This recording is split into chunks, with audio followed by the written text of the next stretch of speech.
కొద్ది నిమిషాలు మరి దేవుని వాక్యాన్ని చదువుకొని వాక్యం కొరకు దేవుడు మనకు అనుగ్రహించే ఆత్మీయ మేలులను పొందే విధంగా కీర్తనలు 7వ కీర్తన 9వ వచనాన్ని దేవుని వాక్యాన్ని మనం చదువుకుందాం. హృదయములను అంతరంగములను పరిశీలించు నీతి గల దేవా.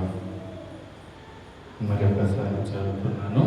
కీర్తనలు 7వ అధ్యాయము 7వ కీర్తన 9వ వచనాన్ని దేవుని వాక్యాన్ని చదువుకుందాం.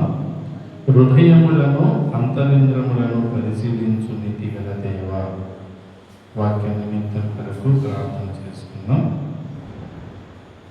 కృపా కనికరమైన దేవా, పరిశుద్ధుడైన తండ్రి, నీ పాదాలకు హృదయపూర్వకంగా కృతజ్ఞతా స్తోత్రాలు చెల్లిస్తున్నాం. నాయనా తండ్రి, ఈ దినం నాయనా మమ్మల్ని ప్రేమించి నీ పాద సన్నిధిలో గడపడానికి బైబిల్ తరగతిని మాకు అనుగ్రహించినందుకు నీ పాదాల స్తోత్రాలైనా. నీవు ప్రేమించిన నీ పిల్లలమైన మేము తండ్రి, నీకు ఇష్టలుగా జీవించడానికి నీ పాద సన్నిధికి మేము నడిపించి తండ్రి, నీ సన్నిధికి మేము వచ్చినప్పుడు తండ్రి మాకు అనుగ్రహించిన ధన్యత హృదయముతోనూ ప్రాణముతోనూ ఆత్మతోనూ మా నోరారా నిన్ను స్తుతించడానికి పాట ద్వారా నీ నామాన్ని కనపరచడానికి మాకు ఇచ్చిన ధన్యతను బట్టి నీ పాదాలకు స్తోత్రములు చెల్లిస్తున్నాం తండ్రి. అలాగనే నాయనా మరి కొద్ది నిమిషాలు లేఖన భాగములను చదివి ఉంటుండగా తండ్రి, మరి దావీదు జీవితం నుండి నాయన హృదయాలను పరిశీలించి దేవుడు అని నాయన మా హృదయాలు ఎలా ఉంటున్నాయో, లోకంలో ఉన్న హృదయాలు ఎలా ఉన్నాయో నాయన మా ఎదుటికి తీసుకుని వచ్చి మేము సరి చేసుకుని సరిదిద్దడానికి వచ్చే కృపను బట్టి స్తుతిస్తూ ఈ వాక్య భాగమును మా అందరి నిమిత్తం దీవించి ఆశీర్వదించమని మా కొరకు ప్రాణం పెట్టి తిరిగి లేచిన యేసు క్రీస్తు ప్రభు నామములో కృతజ్ఞతా స్తోత్రాలు చెల్లించి యేసు నామములో ప్రార్థించి అడిగి వేడుకుంటున్నా మా పరలోక తండ్రి, ఆమేన్. మరి చేరి వచ్చిన దేవుని పిల్లలందరికీ మన కొరకు ప్రాణం పెట్టి తిరిగి లేచిన యేసు క్రీస్తు ప్రభు నామములో అందరికీ వందనాలు చెల్లిస్తూ ఉన్నాను. దావీదు మహారాజు సౌలు దగ్గర నుండి పారిపోయి మరి సౌలు యొక్క అతని దుష్ట ఆలోచన నుండి తన ప్రాణాన్ని కాపాడుకోవడానికి అరణ్య ప్రాంతంలో మరి ఈ యొక్క దావీదు కీర్తన పాడినట్లుగా మనం చూస్తూ ఉన్నాం. తరుముడుచున్న దావీదు యొక్క దేవుని ఎదుట నా హృదయం ఎలా దేవుడు నన్ను పరిశీలన చేస్తున్నాడు, పరీక్షిస్తున్నాడు, ఆయన నీతి కలిగిన అని తన హృదయాన్ని దేవుని దగ్గర ఎలా ఉంటుందో ఆయన దృష్టికి అని పరిశీలన చేసుకుని పరీక్షించుకొని ఈ యొక్క కీర్తన మనం చూస్తూ ఉన్నాం. అలాగే 9వ కీర్తన ఒకసారి గమనిస్తే కీర్తనలు 139వ కీర్తనలో దావీదు కూడా చాలా చక్కగా తెలియజేస్తూ ఉన్నాడు.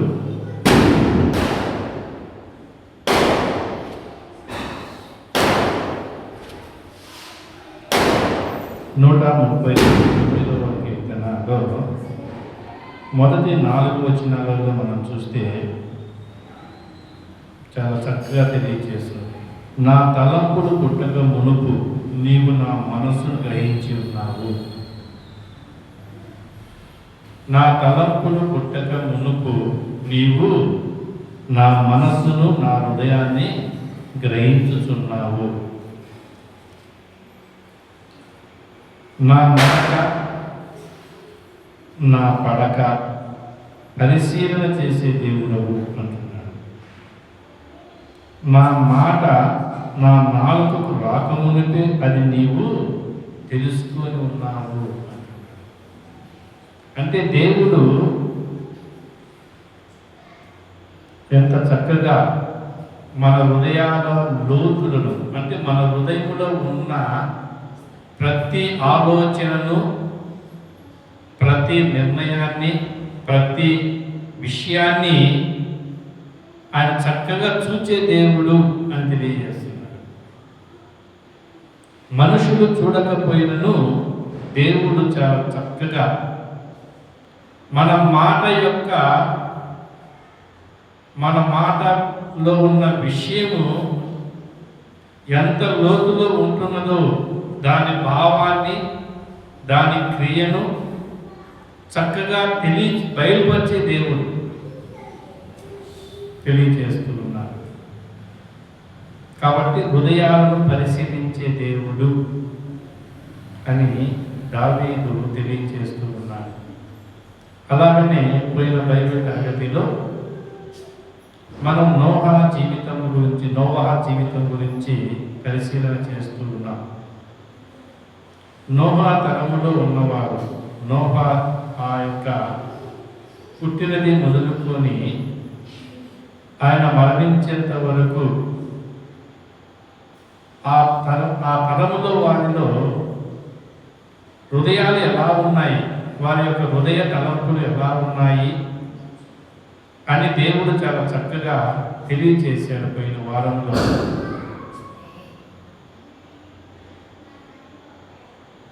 నమ్మని హృదయాలు,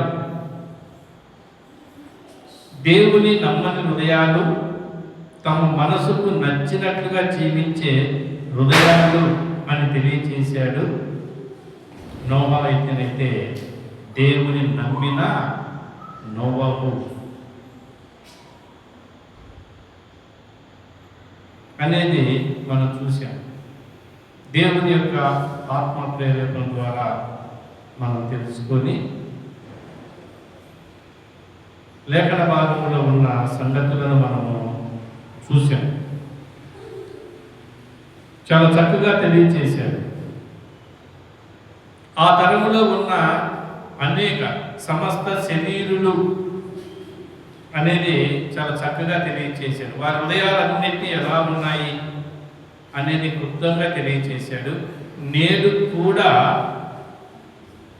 నోహ తరములో ఎలా ఉన్నారో మనిషి కుమారుడు యొక్క రాకడ సమయంలో, అంటే మన కొరకు ప్రాణం పెట్టి తిరిగి లేచిన యేసుక్రీస్తు ప్రభు యొక్క రాకడలో మన యొక్క హృదయాలు ఎలా ఉన్నాయి, లోకములో ఉన్న వారి యొక్క హృదయాలు ఎలా ఉన్నాయి, అంటే సమస్తమైన శరీరం యొక్క హృదయాలోచనలు ఎలా ఉన్నాయి, విశ్వసించిన మన హృదయాలు ఎలా ఉన్నాయో అనే తేటగా తెలియచేస్తూ ఉన్నాడు.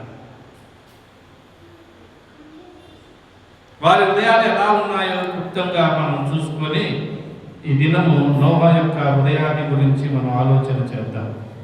చూడండి, చక్కగా ఆయన తెలియజేస్తూ ఉన్నాడు. దేవుడు చాలా చక్కగా తెలియజేశాడు.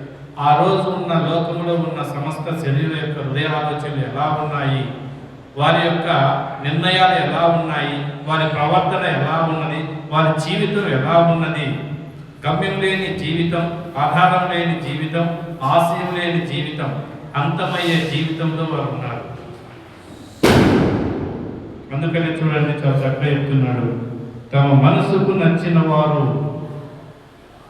అంటే మనసుకు నచ్చే జీవితంలో జీవించేవారు. రెండోది చూస్తే, లోకంలో దేవుని సన్నిధి చెడిపోయి ఉన్నదేమో. లోకంలో దేవుని సన్నిధి చెడిపోయి ఉన్నది అంటే దేవుని గురించిన ఆలోచన లేనివారు, దేవుని గురించిన సరైన అవగాహన లేనివారు. దేవుళ్ళు బహువచనం అనేది ఎక్కడ ఉండదు. దేవుడు ఏకవచనం. తండ్రులు అని ఎవరిని మనం పిలవం, తల్లులు అని మనం పిలవం. కాబట్టి దేవుడు చాలా స్పష్టంగా తెలియజేస్తున్నాడు, భూలోకంలో దేవుని సన్నిధి చెడిపోయి ఉండేను అంటున్నాడు, భూలోకము బలాత్కారముతో నిండి ఉన్నది అంటున్నాడు. బలాత్కారం అంటే శక్తి ఉన్నవారు, అధికారం ఉన్నవారు, దోచుకునేవారు అనే ఒక మాట తెలియజేస్తూ ఉన్నాడు. బలాత్కారులు అంటే దోచుకునేవారు, బలహీనులను దోచుకునేవారు, పేదోళ్లను దోచుకునేవారు, బలవంతులు బలహీనులను మీద అధికారము చెలాయించేవారుగా. అలాగనే చూస్తే భూమి మీద సమస్త శరీరులు తమ మార్గములను చెరిపి వేసుకుని ఉన్నారు, తమ మార్గములను చెరిపి వేసుకుని ఉన్నారు. నోహ తరములకు ఎలా ఉన్నారంటే మార్గములను చెరిపి వేసుకునే వారుగా ఉన్నారు. వారి జీవితం దేవుని దృష్టికి ఎలా ఉన్నది అని మనం చూస్తే, నరుల యొక్క చెడుతనం భూమి మీద గొప్పదనియు, హృదయం యొక్క తలంపులోని ఊహ అంతయు ఎల్లప్పుడూ కేవలం చెడ్డదని దేవుడు చూచి తాను భూమి మీద నరులను చేసినందుకు దేవుడు ఎంతో సంతాప పొందెను, బాధపడెను, దుఃఖపడెను, ఏడ్చెను. చూడండి, మానవుడిని తయారు చేసిన దేవుడు, మానవుని సృష్టించిన దేవుడు, మానవుని యొక్క వారి జీవితాలు ఏ విధంగా జీవిస్తున్నారో, వారి జీవిత విధానాన్ని బట్టి, వారు చెడు నడవని బట్టి, వారి ఆలోచన విధానాన్ని బట్టి, వారి నిర్ణయాన్ని బట్టి దేవునికే బాధ కలిగించామంటే మరి తోటి వారిని ఇంకా ఎంత బాధ పెట్టింటాం, కుటుంబ వారిని ఎంత బాధ పెట్టింటాం, తన వారిని ఎంత బాధ పెట్టింటాం, పొరుగు వారిని ఎంత బాధ పెట్టింటామో ఒకసారి ఆలోచించి. అందుకని దేవుడు ఒక నిర్ణయము తీసుకున్నాడు, వారిని అంతం చేస్తాను, వారిని అంతము చేస్తాను, నా సన్నిధి నుండి వారు ఈ భూలోకంలో జీవించడానికి వారు యోగ్యులు కారు. ఒక నిర్ణయము తీసుకున్నారు, ఒక నిర్ణయం తీసుకున్నారు, వాళ్ళు యోగ్యులు కారు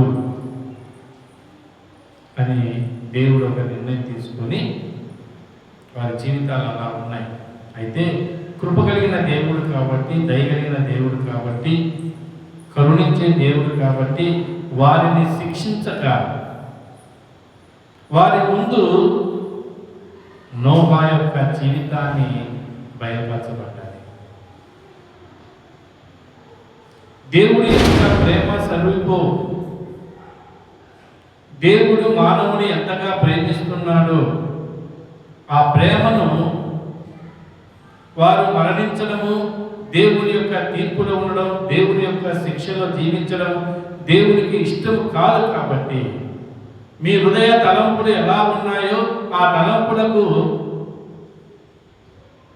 మీరు పొందే శిక్ష ఎంత భయంకరమైనదో ఆ శిక్ష నుండి తప్పించడానికి దేవుడు నోహాను వారి మధ్యలో,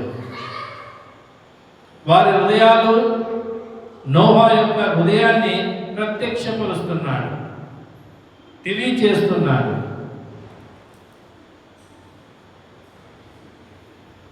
చూడండి ఎంత చక్కగా దేవుడు తెలియజేస్తున్నాడు. వారి రక్షణ నిమిత్తం కొరకు దేవుడు ఎలా నోహాను ఏర్పాటు చేసుకుంటున్నాడు మనం చూస్తాం. చూడండి, ఇక్కడే ఆది కాండంలో 6వ అధ్యాయంలో చక్కటి మాట రాయబడి ఉంది. 6వ అధ్యాయము 8వ వచనాన్ని ఒకసారి తీసిన వారు చదవండి. అయితే నోహా యెహోవా దృష్టి యందు కృప నొందినవాడు, లేకపోయినా అర్హత కలిగిన వాడుగా దేవుడు ఏర్పాటు చేశాడు. దేవుని కృప ఎంత గొప్పదో చూడండి. అయోగ్యులమైన మనల్ని యోగ్యులుగా చేస్తున్నాడు. ఏ యోగ్యత లేని మనల్ని యోగ్యులుగా చేస్తున్నాడు. అర్హత లేకోకుండా జీవిస్తున్న మన జీవితాలను యోగ్యత కలిగిన వారిగా చేస్తూ ఉన్నాడు. కేవలం దేవుని కృప అంతే. ఆ కృపలో చూడండి, నోహా యొక్క జీవితాన్ని మనం పరిశీలన చేస్తే, అతని హృదయాన్ని మనం పరిశీలన చేసుకుంటే ఎంత చక్కగా తెలియజేస్తున్నాడు చూడండి దేవుడు. హెబ్రీయులకు రాసిన పత్రిక 11వ అధ్యాయము 9వ వచనంలో దేవుడు ఇలా తెలియజేస్తూ ఉన్నాడు. హెబ్రీయులకు రాసిన పత్రిక 11వ అధ్యాయం 7వ వచనం అంటున్నాడు, విశ్వాసం బట్టి నోహా అది వరకు చూడని సంగతుల గురించి దేవుని చేత హెచ్చరింపబడి భయభక్తులు గలవాడై తన ఇంటి వారి రక్షణ కొరకు ఒక ఓడను సిద్ధము చేసేను. చక్కగా హృదయాన్ని పరిశీలించే దేవుడు తెలియజేస్తున్నాడు. నోహాతో మాట్లాడుతున్నాడు దేవుడు. ఆ తరంలో ఉన్న వారితో మాట్లాడాడు దేవుడు, వినలేదు. తర్వాత నోహాతో మాట్లాడుతూ ఉన్నాడు. మాట్లాడుతూ ఏమని తెలియజేస్తున్నాడంటే, అది వరకు చూడని సంగతులను గూర్చి దేవుని చేత హెచ్చరింపబడిన వాడై భయభక్తులు కలిగిన వాడై తన ఇంటి వారి రక్షణ కొరకు ఒక ఓడను సిద్ధము చేసేను. అందువలన అతడు లోకం మీద నేరస్థాపన చేసి విశ్వాసము బట్టి కలుగు నీతికి వారసుడాయను అనిపిస్తున్నాడు. చక్కగా దేవుడు తెలియజేస్తున్నాడు. అతని హృదయంలో దేవుడు తెలియజేస్తున్నాడు. చూడని సంగతులు, నోహా చూడని సంగతులు, మనం ఎరుగని సంగతులు, నోహా ఎరుగని సంగతి, మనకు తెలియని విషయాల గురించి దేవుడు తెలియజేస్తున్నాడు. మనకు తెలియని విషయాల గురించి దేవుడు తెలియజేస్తున్నాడు. మనం కన్నా తెలుసుకుంటే, జాగ్రత్త పడితే, మెలుకు కలిగి ఉంటే మనము ధన్యులము.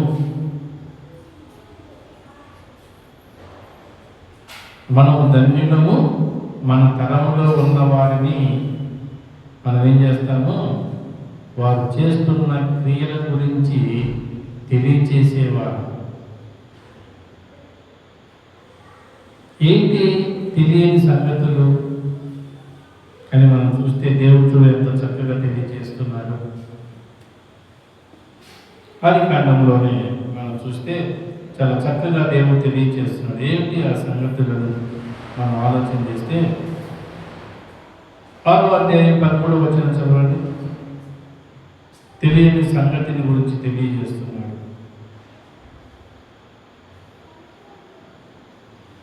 చదువుతున్నాం చూడండి.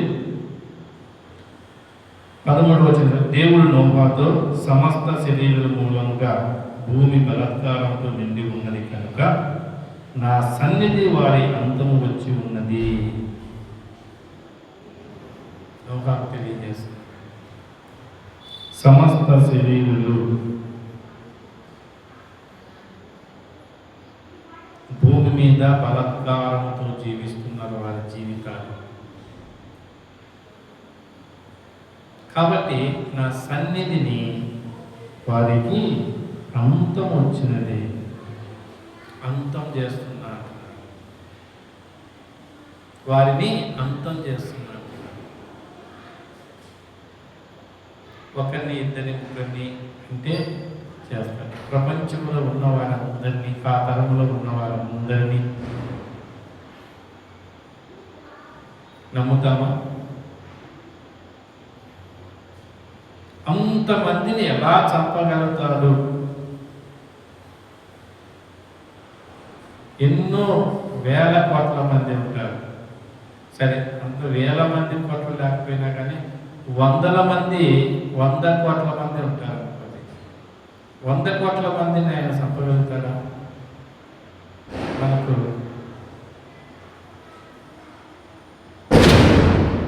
అందులో ఏమంటున్నాడు? సమస్త జీవులను కూడా అంటున్నాడు. అంటే శరీర ప్రాణం కలిగిన ప్రతి వారిని అంటున్నాడు. చూడండి, రెండవ మాట మనం చూస్తే, ఇదిగో వారిని భూమితో కూడా నాశనము చేద్దును అంటున్నాడు. ఈ భూమి కూడా నాశనం చేస్తాను. ఇంకా చూడండి ఏమంటున్నాడు, 17వ వచనం అంటున్నాడు, ఇదిగో నేనే జీవవాయు గల సమస్త శరీరాలను ఆకాశం కింద నుండకుండా నాశనం చేయుటకు భూమి మీదికి జల ప్రవాహం రప్పించుచున్నాను అంటున్నాడు. జల ప్రవాహం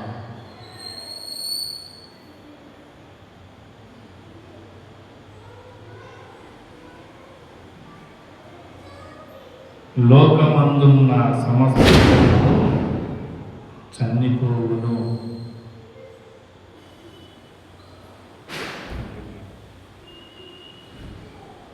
హెచ్చరిక చూడండి, ఎంత దేవుడు ఎంత చక్కగా తెలియజేస్తుంది. 14వ వచనం చూడండి, అంటాడు,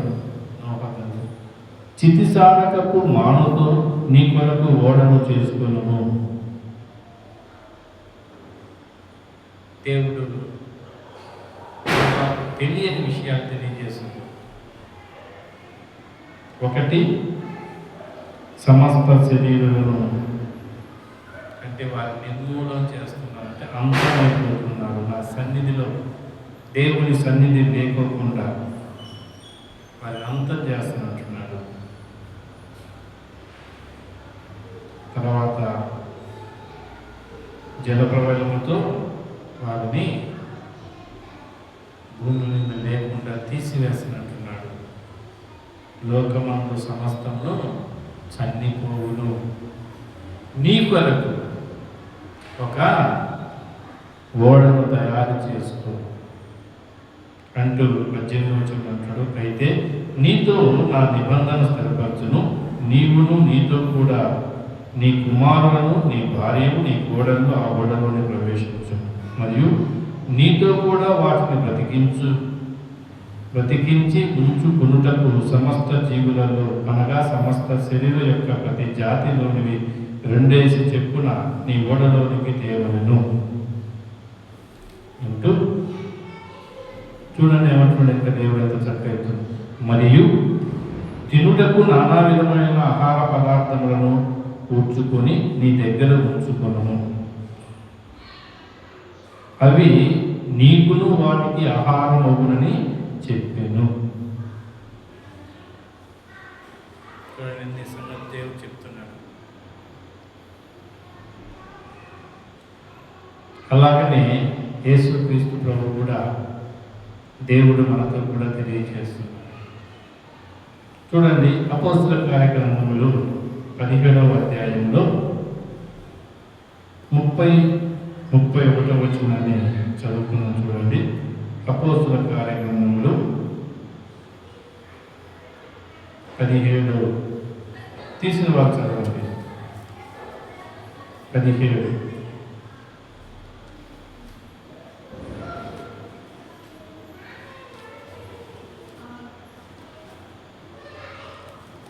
30-31. ఆ అజ్ఞాన కాలములను దేవుడు చూచి చూడనట్టుగా ఉండెను. ఇప్పుడైతే అంతటను అందరూ మారు మనసు పొందవలనని మనుషులకు ఆజ్ఞాపించుచున్నాడు. ఎందుకనగా తాను నియమించిన మనుషుని చేత నీతిని అనుసరించి భూలోకమునకు తీర్పు తీర్చబోవు ఒక దినమును నిర్ణయించి ఉన్నాడు. మృతులలో నుండి ఆయనను లేపినందున దీని నమ్ముటకు అందరికీ ఆధారము కలుగజేసి ఉన్నాడు. చూడండి, అంత చక్కగా తెలియజేస్తున్నాడు దేవుడు. అందరూ అంతటా మారు మనసు పొందవలెను. ఇప్పుడే, రేపు కాదు, తర్వాత తరం కాదు, ఇంకో తరం కాదు, ఇప్పుడే ఇదే మిక్కిలి అనుకూలమైన సమయం నేడే రక్షణ దినం. ఇప్పుడే దేవుడు తెలియజేస్తున్నాడు.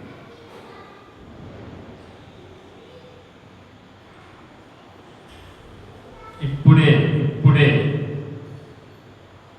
మారు మనసు, అంతటా అందరూ మారు మనసు పొందాలని అంటూ చూడండి. యోహాను సువార్త మనం చూస్తే 3వ అధ్యాయంలో చూడండి. యోహాను సువార్త 3వ అధ్యాయంలో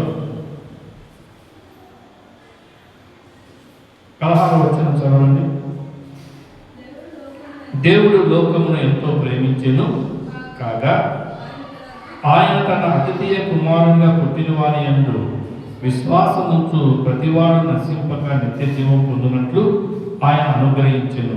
లోకము తన కుమారుని ద్వారా రక్షణ పొందుటకే కానీ లోకములకు తీర్పు తీర్చుటకు దేవుడు ఆయనను లోకంలోనికి పంపలేదు అంటూ 36వ వచనంలో అంటున్నాడు, కుమారుని యందు విశ్వాసం ఉంచువాడే నిత్య జీవము గలవాడు, కుమారునికి విధేయుడు కానివాడు జీవము చూడని దేవుని ఉగ్రత వారి మీద నిలిచి ఉండును. చాలా చక్కగా తెలియజేస్తుంది. మారు మనసు పొందడానికి దేవుడు అవకాశం ఇస్తున్నాడు. లోకములో ఉన్న మనుషులందరికీ ఏ భేదము లేదు, ఏ భేదము లేకుండా అందరికీ అంతటా మారు మనసు పొందాలి. నిత్య జీవమునకు వారసులు కావాలంటే, నిత్య జీవమును పొందాలంటే దేవుడు తన కుమారుడైన యేసుక్రీస్తు ప్రభువునందు విశ్వాసం ఉంచిన వారు మాత్రమే నిత్య జీవమును పొందుతారు. విశ్వాసం ఉంచని వారు నిత్య నరకమును పొందుతారు అని తెలియజేస్తుంది.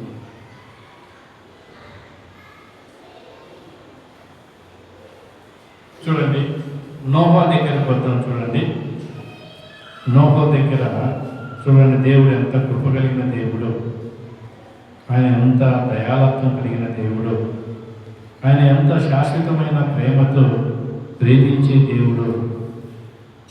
చూడండి, పేతురు రాసిన మొదటి పత్రిక 3వ అధ్యాయము 19వ వచనాన్ని 20వ వచనాన్ని చదువుకుందాం. దేవుని యొక్క ప్రేమ చూడండి ఎంత గొప్పదో.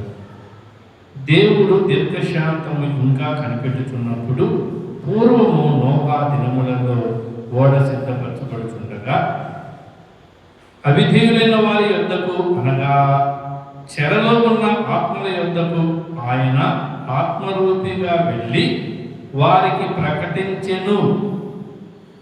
చూడండి ఎంత ప్రేమ కలిగిన దేవుడు. నోహాకు చెప్పాడు. నోహా దేవుని నమ్మాడు. నమ్మి జాగ్రత్త పడి ఓడను తయారు చేసుకోవడానికి తన క్రియను కొనసాగుతూ ఉన్నాడు. అలాగనే వారికి దేవుడు ఎలాగంటే ఆత్మరూపిగా ఆయన వెళ్ళి తెలియజేస్తున్నాడు. చూడండి ఎంత చెప్తున్నాడు. దేవుని దీర్ఘశాంతం ఇంకా కనిపెట్టుతున్నప్పుడు ఆయన దీర్ఘశాంతం చూడండి, వారి పట్ల ఆయన ఎంత ఓపిక కలిగి, ఎంత దయగలిగి వారిని ఎంతగా హెచ్చరిస్తున్నాడు. చూడండి ఎంత ప్రేమిస్తున్నాడో చూడండి. ఆ తరంలో ఉన్నవారు వారి స్థితిని బట్టి వారి యొక్క సమస్త మార్గములను చెడిపి వేసుకున్న మానవుని యొక్క జీవితంలో నుండి వారిని విడిపించడానికి నోహా నమ్మాడు అని ఒక రుజువు చేస్తున్నాడు దేవుడు. వారి మధ్యలోకి తెలియజేసి ఓడను సిద్ధపరచుకుంటుండగా అవిధేయులైన వారి యొద్దకు వెళ్ళి, చూడండి ఎంత చక్కగా చెప్తున్నా, అవిధేయులైన వారి యొద్దకు వెళ్ళి, అవిధేయత కలిగిన వారు, దేవుని నమ్మని వారి యొద్దకు వెళ్ళి వారిని హెచ్చరిస్తున్నాడు. మారు మనసు పొందండి. నోహా ఓడ తయారు చేసుకుంటున్నాడు. 40 దినములు వర్షముతో జలప్రలయం రాబోతున్నది. జలప్రలయం రాబోతున్నది. 40 దినములు 40 రాత్రింబగలు వర్షం పడుతున్నది. కాబట్టి ఆ వర్షంలో, ఆ జలప్రలయంలో మీరందరూ చనిపోతారు అని దేవుడు హెచ్చరిస్తూ, ఆ హెచ్చరికలో నోవా ఏ విధంగా దేవుని నమ్మకం ఉంచాడో, ఆ నమ్మకాన్ని బట్టి అతను ఎలా తయారు చేసుకుంటున్నాడో చూడండి. ఏం చెప్తున్నాడు? ఆదికాండం 6వ అధ్యాయంలో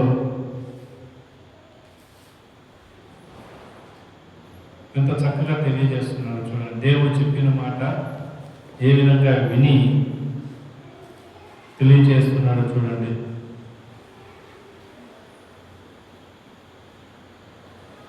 22వ వచనం చదవండి. 6:22 ఆదికాండంలో అంటున్నాడు, దేవుడు అతనికి నోవా అట్లు చేసెను, దేవుడు అతనికి ఆజ్ఞాపించిన ప్రకారము యావత్తు చేసెను. నీ కొరకు చితిసారపు మ్రానుతో ఓడను తయారు చేసుకో. నీవు, నీ ఇంటి వారు, సమస్త జీవులు జతలుగా నీ యొద్దకు వస్తాయి. వాటన్నిటినీ ప్రాణముతో కాపాడడానికి నువ్వు ఒక ఓడను తయారు చేసుకోమన్నప్పుడు దాని కొరకు అతను ఎలా ప్రయాసపడుతున్నాడో చూడండి. దేవుని మాట నమ్మి ప్రాణాలను దక్కించుకోవడానికి దేవుని యందు నమ్మకం ఉంచి ఏ విధంగా ప్రయాసపడుతున్నారో చూడండి. వారు మాత్రము మత్తయి సువార్త 24వ అధ్యాయం 37వ వచనం చదవండి. మత్తయి సువార్త 24:37వ వచనం చదవండి తీసిన వారు.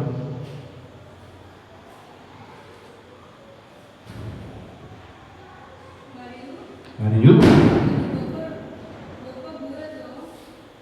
24 మత్తయి సువార్త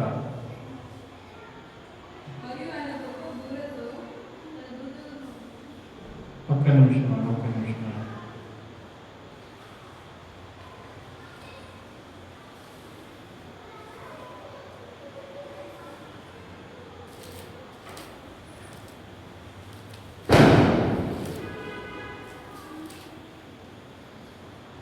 24:37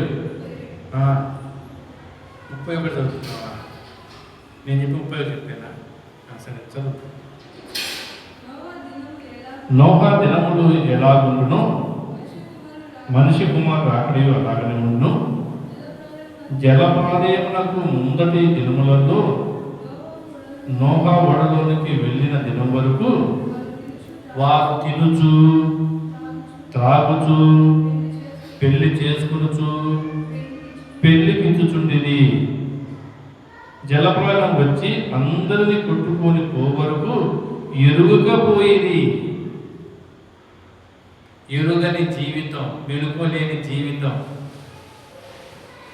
చూడండి. ఎరుగకపోయేది. నేను కూడా అలాగనే ఉంటాను. ఎరుగటం లేదు. ఏది మంచి, ఏది చెడ్డు, ఏది వివేకము, ఏది అవివేకము, ఏది బుద్ధో, ఏది బుద్ధిహీనతో తెలుసుకోలేకపోతున్నారు. తెలియకనే చెడిపోతున్నారు. తెలుసుకునే బాగుపడమని దేవుడు తెలియజేస్తుంటే తెలుసుకోలేకపోతున్నారు. తినుచు, త్రాగుచు, పెళ్లికిచ్చుకుంటూ, పెళ్లి చేసుకుంటూ ఇదే జీవితం అయిపోయింది. తినడానికి, తాగడానికి, పిల్లలు కనడానికి ఇదే జీవితం అయిపోయింది. ఇక రెండో జీవితమే లేదు.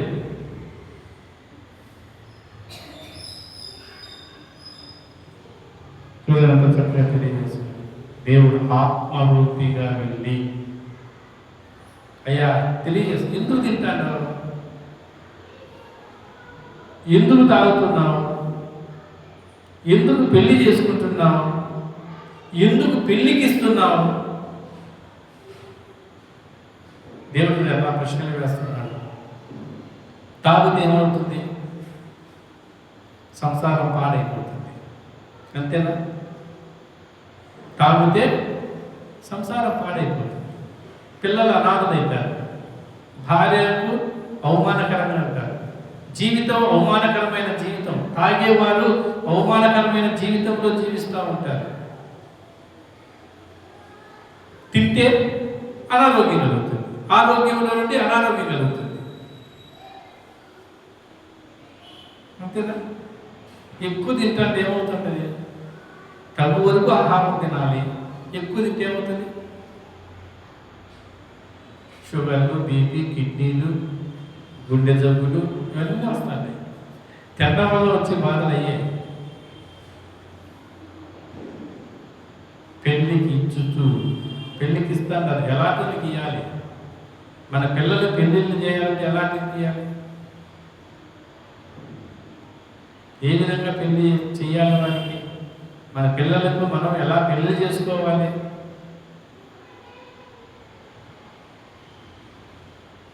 ఎరుగకనే, ఎవరికి ఇవ్వాలో తెలియకనే, ఏమి తినాలో తెలియకనే, ఏమి తాగాలో తెలియకనే జీవిస్తున్నారు, నష్టపోతున్నారు. కాబట్టి దేవుడు చాలా స్పష్టంగా తెలియజేసి వారిని ప్రేమించి వారి పట్ల దీర్ఘశాంతం చూపించి ఆత్మరూపిగా వెళ్తున్నాడు. ఎందుకు తింటున్నావయ్యా అని ప్రశ్నిస్తున్నాడు. నువ్వు తాగితే నష్టం వస్తుందయ్యా అని తెలియజేసి మారు మనసు పొందు. నువ్వు తాగో ఆ డబ్బులు నీ పిల్లలకు, నీ భార్యకు భోజనం వస్తుంది, బట్టలు వస్తాయి, బాడీ కడతావు, పిల్లల స్కూల్ ఫీజు కడతావు, పిల్లలు చదివించుకుంటావు, అనారోగ్యం వస్తే హాస్పిటల్లో చూపించుకుంటావు. ఇన్ని చెప్తున్నాడు దేవుడు. మా వద్దు, మేము తింటాం తాగుతాం, ఎట్లా పోయినా మా సంబంధం లేదు, మా మనసుకు నచ్చింది మేము చేస్తాం. ఎంతవరకు 40 దినాలు వర్షం పడేంతవరకు అదే ప్రకారంగా కొనసాగించాడు. వారి జీవితం అలాగనే కొనసాగుతుంది. మార్పు లేని జీవితంలో ఉన్నారు, దేవుని నమ్మని జీవితంలో ఉన్నారు, దేవుని ఎరుగని జీవితంలో ఉన్నారు, దేవుని ప్రణాళికను తెలుసుకోలేని జీవితంలో ఉన్నారు.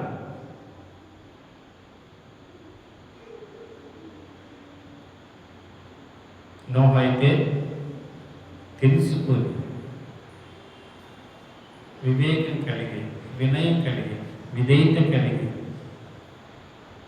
దేవుని తెలుసుకోవడం అంటే నేను పాపిని అని తెలుసుకున్నాడు. నా పాపానికి ప్రాయశ్చిత్తము దేవుడు కలవరి శిలువలో ఆయన బలి అయిపోయాడు, నా కొరకు ప్రాణం పెట్టాడు, నా కొరకు చనిపోయాడు, నా కొరకు సమాధి చేయబడ్డాడు, నా కొరకు 3వ దినం తిరిగి లేచాడు, తండ్రి కుడిపాశాన చేసి నా కొరకు విజ్ఞాపన చేస్తున్నాడు, త్వరగా నా కొరకు వస్తున్నాడు, నా కొరకు తండ్రి యొక్క స్థలం సిద్ధపరిచి నన్ను ఈ భూలోకంలో నుండి పరలోకానికి తీసుకెళ్తాడు అని నమ్మాడు. కాబట్టి నీతిమంతుడయ్యాడు.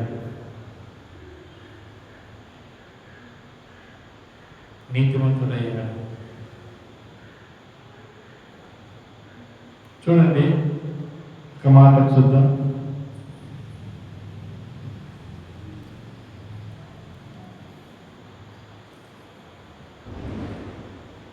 లోతు జీవితంలో మనం ఒక మాట చదువుకుందాం. చూడండి,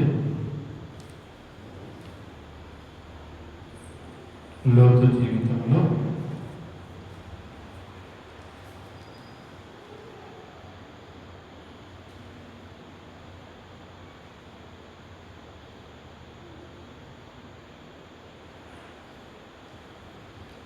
పంతొమ్మిదవ అధ్యాయం 14వ వచనం చదువుకున్నాం. ఆదికాండం 19వ అధ్యాయం 14వ వచనంలో మనం చూస్తే లోతు, లేకపోతే 13వ వచనం చదువుతున్నాం. చూడండి, మేము ఈ చోట నాశనం చేయవచ్చి తిని వారి గురించి మొర యెహోవా సన్నిధిలో గొప్పది ఆయన కనుక దాన్ని నాశనం చేయుటకు యెహోవా మమ్మల్ని పంపెనని చెప్పగా లోతు బయటికి వెళ్ళి తన కుమారులను పెళ్ళాడునై ఉన్న తన అల్లులతో మాట్లాడి, రండి, ఈ చోటు విడిచి పెట్టి రండి, యెహోవా ఈ పట్టణమును నాశనం చేయబోతున్నాడని చెప్పాను. అయితే ఆ అతడు తన అల్లుల దృష్టికి ఎగతాళి చేయువారి వలె ఉండిది. మేలు చేయడానికి చెప్తే ఎగతాళి చేసే మనస్తత్వం కలిగిన వారు. సొదొమ గొమొర్రా పట్టణము దేవుని దృష్టికి బహు ఘోరంగా ఉంది. అగ్నిగంధముల చేత కాల్చివేయబడుతుంది ఆ పట్టణం. లోతు అబ్రహాము ప్రార్థన వలన లోతు కుటుంబాన్ని రక్షించడానికి దేవుడు కృప చూపిస్తే, మారు మనసు పొందడానికి అవకాశం ఇస్తే, పరలోకం చేయడానికి అవకాశం ఇస్తే, ఆ భయంకరమైన పట్టణం నుండి వారిని విడిపించడానికి, ఆ చోటు నుండి విడిపించడానికి దేవుడు వారికి కృప అనుగ్రహిస్తే ఏం చేస్తున్నారు వాళ్ళు? లోతు వెళ్ళి చెప్తే ఎగతాళి చేస్తున్నాడు. నేను యేసు ప్రభువుని నమ్ముకోండి అయ్యా, మీ పాపాలు క్షమిస్తాడు, మిమ్మల్ని పరలోకంలో చేరుస్తాడు, మీ ప్రాణాలు కాపాడుతాడు, మీ కుటుంబాలను కాపాడుతారు, సమాధానం కలిగి జీవిస్తారు, సంతోషంతో జీవిస్తారు, ఎదుటి మనిషిని ప్రేమించే మనసత్వం కలిగిన వారుగా ఉంటారు అని చెప్తే ఎగతాళి చేస్తున్నారు.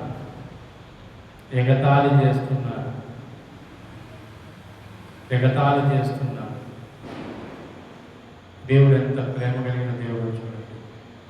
ఎగతాళి చేస్తున్నా దేవుడు వదిలిపెట్టడం లేదు, వారిని వెంబడిస్తూనే ఉన్నాడు. కాబట్టి ఆ తరములో ఉన్న వారిని దేవుడు రక్షించడానికి నోవా ప్రయత్నం చేస్తున్నాడు. ఓడ కట్టుకొని ఇంకా కొద్ది దినాలు వర్షం వస్తున్నప్పుడు ఆహారాన్నంతా సమకూర్చున్నాడు. అడవిలో ఉండవలసిన జంతువులన్నీ ఓడలోనికి వస్తున్నాయి. జంతువులు ఉన్నాయి. అడవిలోనికి వెళ్ళి ఒక నోహా కేకేశాడు. ఇంకా కొద్ది దినములలో దేవుడు వర్షాన్ని కురిపిస్తున్నాడు, జలప్రలయం రాబోతున్నది, కాబట్టి మీరు ఓడలోనికి రండి అని వెళ్ళి చెబితే ఓడలోకి వస్తున్నాయి, జంతువులు వస్తున్నాయి, మనుషులు రావటం లేదు.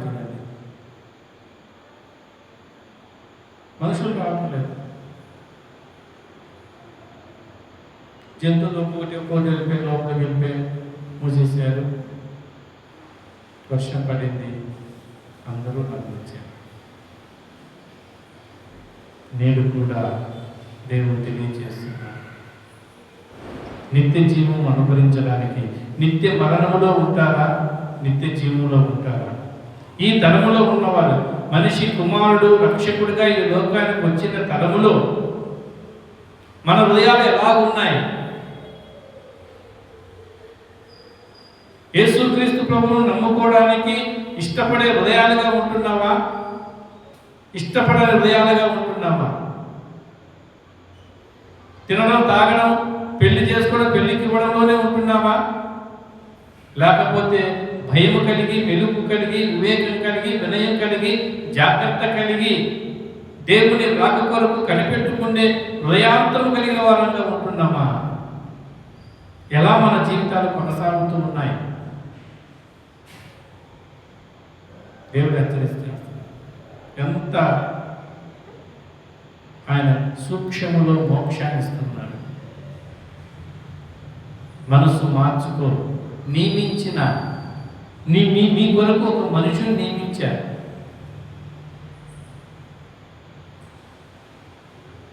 మీ మార్గాలు చెరిపివేసుకున్నా, బలత్కారంగా జీవిస్తున్నా, దేవుని సన్నిధిలో మీరు ఎలా జీవిస్తున్నా,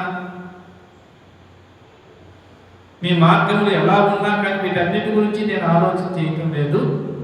కానీ ఒక దినం ఉంది, తీర్పు తీర్చే దినం ఉంది. ఆ దినం వరకు మీరు ఏం చేసినా నేను దీర్ఘశాంతం చూపుతా, కృప చూపుతా, కనికరం చూపిస్తా, ప్రేమ చూపిస్తా.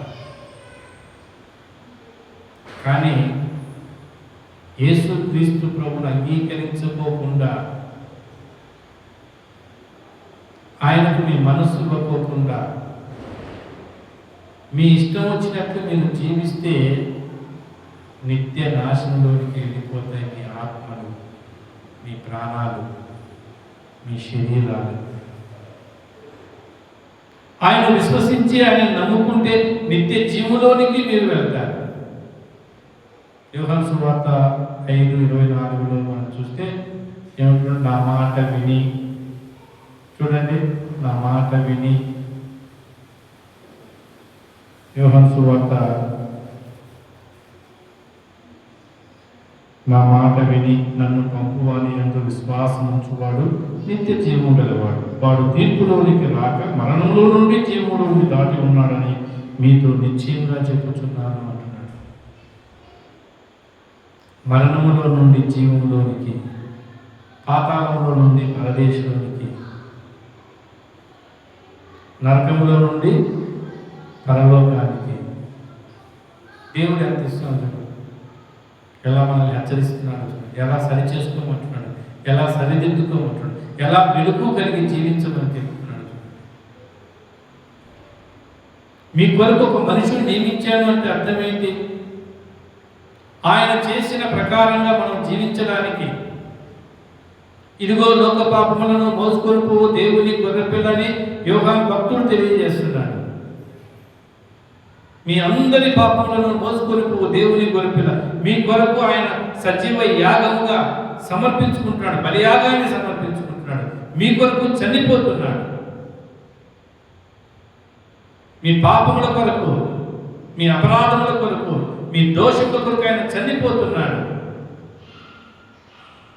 మీరు దేవుని నమ్మటం లేదు కాబట్టి ఆ నమ్మకం మీకు మరణాన్ని చూపిస్తుంది, పాతాళాన్ని చూపిస్తుంది, వేదనకరమైన స్థలం చూపిస్తుంది.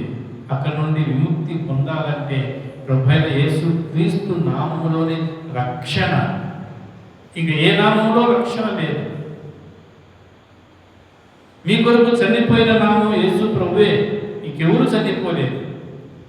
ఆయన పరిశుద్ధుడు, పవిత్రుడు, నిర్దోషి, నిరపరాధి, పాపులలో చేరక ప్రత్యేకంగా జీవించిన వాడు. ఇట్టి ప్రధాన యాజకుడు మనకు సరిపోయిన వాడు. ఆయన అంత మాదికరంగా ఉన్నాడు. మన కొరకు నియమించారు.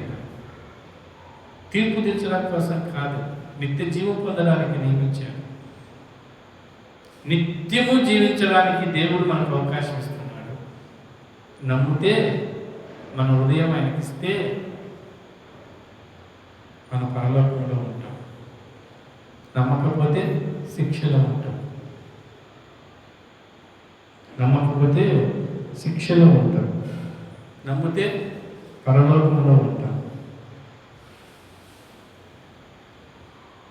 శాశ్వతమైన జీవము, పవిత్రమైనది, ఆత్మ సంబంధమైనది, పాపము, మరణము, నీడ లేకోకుండా దేవునితో సవాసము కలిగిన జీవితం. ఎంత గొప్ప జీవితం చూడండి.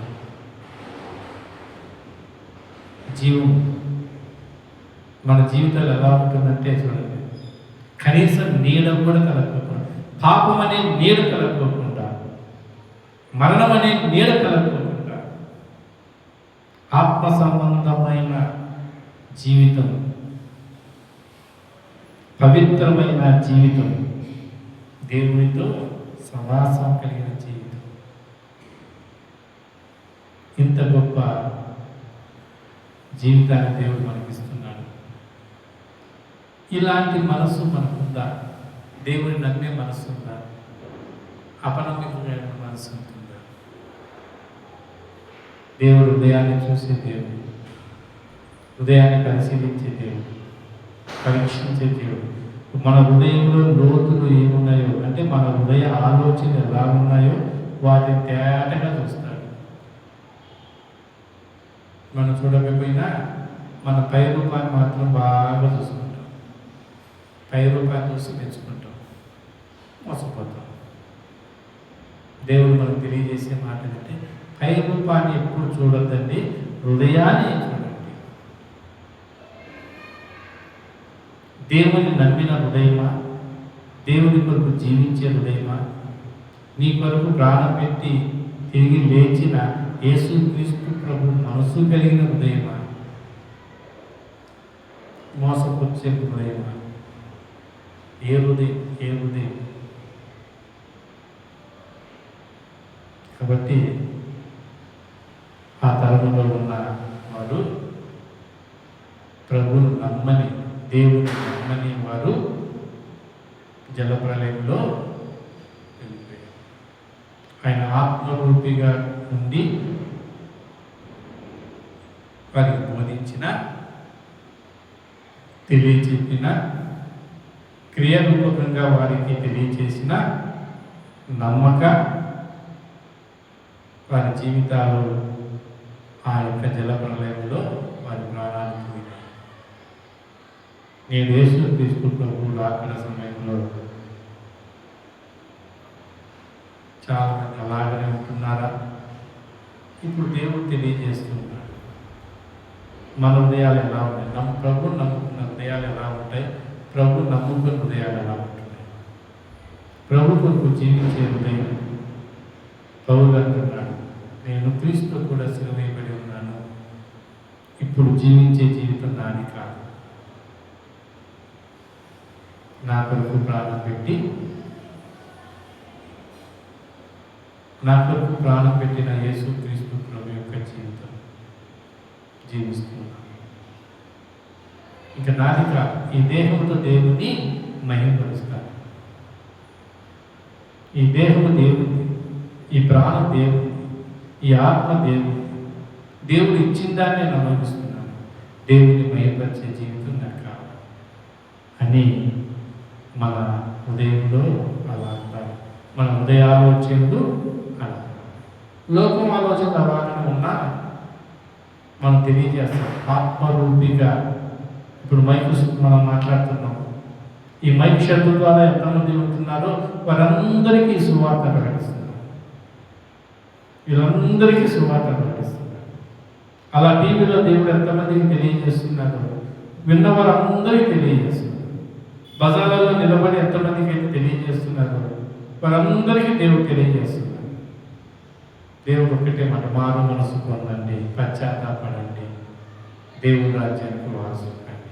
ఆ మార్గం యేసుక్రీస్తు ప్రభు. మీ కొరకు ప్రాణం పెట్టిన ప్రభువును, ఆయన ఎందే నిత్య జీవం కలిగి ఉన్నది. కాబట్టి యేసు ప్రభువును విశ్వసించిన వారు మాత్రమే పరలోకంలో చేరుతారు. వారి పాపాలు క్షమించబడతాయి, పరలోకంలో చేర్చబడతారు. ప్రభువును అంగీకరించని వారు క్రియల ద్వారా కానీ ఏ ద్వారా కానీ పరలోకంలో చేరు, పాప క్షమాపణ కలగదు, వారికి నిత్య జీవము రాదు. వారు దేవుని ఉగ్రతలో ఉంటారు. దేవుని ఉగ్రత తప్పించుకోవాలంటే యేసుక్రీస్తు ప్రభు హృదయాన్ని మన హృదయంలో ఉంచుకోవాలి. యేసు ప్రభువుని మన హృదయంలో ఉంచుకుంటే మనము నిత్య జీవం పొందేవాళ్ళుగా ఉంటాం. కాబట్టి ఆ తరము వారిలో ఎలా ఉన్నారు, ఈ తరం వారిలో ఎలా ఉన్నారు, నోహ ఎలా ఉన్నాడు, మనం ఎలా ఉన్నాము. లోకానికి పాపం ఏమని అవిధేయులుగానే తీర్పు తీర్చబడ్డారు, అవిధేయులుగా ఎంచబడ్డారు. తలుపు వేసుకునే ముందు ఒక్క మాట చెప్పాడు, అవిధేయులైన వారు మీరు. దేవుడి కృప ఇంతగా చేస్తే ఒక్కరు కూడా విశ్వసించలేరు. మీ అవిధేయతను బట్టి మీరు నశించిపోతున్నారు. నేను కూడా దేవుడు తెలియజేస్తాను. ఆయన రాకలో కూడా అదే చెప్తాడు. అవిధేయులైన మీరు సిలువేయబడిన యేసు క్రీస్తు ప్రభు నమ్మలేదు కాబట్టి మీరు పొండి, పాతాళంలోకి పొండి, శాపంలోనికి పొండి, విత్యాగంలోనికి పొండి, రండి అని మనం అంటారు. పొండి అని కొంతమంది, రండి అని కొంతమంది. కాబట్టి మన హృదయం పొండి అనేది దూరంగా పెట్టుకొని రండి అనే మనసు కలిగి జీవించాలని దేవుడు కోరుకుంటున్నాడు. దేవుడి వాక్యాన్ని మనందరి కొరకు దీవించుగాక. అందరికీ